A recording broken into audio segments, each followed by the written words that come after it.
ഞങ്ങൾ ആദ്യ ക്വാളിഫയർ തോറ്റിരിക്കുന്നു, പക്ഷേ ഞങ്ങൾ ശക്തമായി തിരിച്ചു വരും. പഞ്ചാബ് ക്യാപ്റ്റൻ ശ്രേയസ് അയ്യരുടെ വാക്കുകൾ സത്യമായിരിക്കുന്നു. മുംബൈ ഇന്ത്യൻസിനെ 5 വിക്കറ്റിന് തകർത്തുകൊണ്ട് റോയൽ ചലഞ്ചേഴ്സ് ബാംഗ്ലൂരുമായി ഫൈനലിൽ ഏറ്റുമുട്ടും. ആദ്യം ബാറ്റ് ചെയ്ത മുംബൈ ഇന്ത്യൻസ് 20 ഓവറിൽ 6 വിക്കറ്റ് നഷ്ടത്തിൽ 203 റൺസ് എടുത്തു. 44 റൺസ് വീതമെടുത്ത തിലക് വർമ്മയും സൂര്യകുമാർ യാദവുമാണ് ടോപ്പ് സ്കോറേഴ്സ്. 204 റൺസ് വിജയലക്ഷ്യവുമായി ബാറ്റിങ്ങിനിറങ്ങിയ കിങ്സ് 11 പഞ്ചാബിന് മികച്ച തുടക്കമാണ് നൽകിയത്.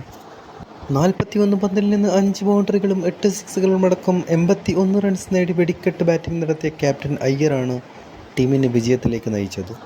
29 പന്തിൽ നിന്ന് 4 ബൗണ്ടറികളും 2 സിക്സുകളുമായി 48 റൺസ് എടുത്ത വധേര ശ്രേയസ് അയ്യറിന് മികച്ച തുടക്കം നൽകി കൊടുത്തു. ആദ്യം ബാറ്റ് ചെയ്ത മുംബൈ ഇന്ത്യൻസിന് 8 റൺസ് എടുത്ത് രോഹിത് ശർമ്മയെ ആദ്യം തന്നെ പുറത്തായി. പിന്നാലെ വന്ന ബെയർസ്റ്റോ, സൂര്യകുമാർ സഖ്യമാണ് ടീമിനെ കൂറ്റൻ സ്കോറിലേക്ക് നയിച്ചത്.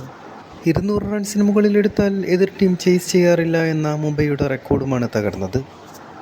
IPLന്റെ 18 വർഷത്തിനിടയിൽ 2ാം തവണയാണ് കിങ്സ് 11 പഞ്ചാബ് ഫൈനലിലെത്തുന്നത്. IPL ചരിത്രത്തിൽ ഇതുവരെ കപ്പ് നേടാതെ റോയൽ ചലഞ്ചേഴ്സ് ബാംഗ്ലൂരും കിങ്സ് 11 പഞ്ചാബും ഏറ്റുമുട്ടുമ്പോൾ ചരിത്രമാകും.